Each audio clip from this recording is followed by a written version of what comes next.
Welcome to the Learning Pines YouTube. We hope this video helps. In this video, I will explain how to open your Kia Telluride with its physical key. First, you'll need to access the hidden key within your key fob. Look for a small button or switch on the side of the fob.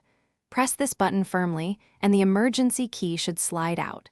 This is crucial if your fob battery is dead or if you need manual access.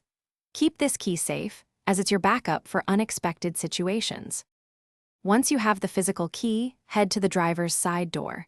You'll notice a small keyhole, often discreetly placed on the door handle itself. Insert the key completely into this opening.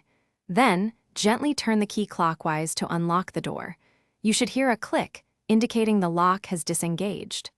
This method ensures you can always get into your vehicle, even without remote access.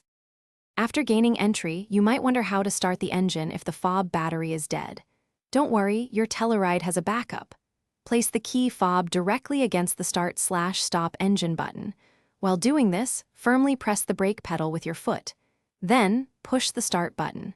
The car's system will recognize the fob's chip, allowing the engine to start. This is a handy trick for emergencies. To avoid future lockout situations, remember to replace your key fob battery regularly, typically every 1 to 2 years. It's also a good idea to keep a spare key in a secure, yet easily accessible place. This ensures you're always prepared for any unexpected issues. For more great tips and deals, including a link to some amazing darn tough socks with a lifetime warranty, check the description below this video. Thanks for watching. Thanks for watching. Consider subscribing if we helped you.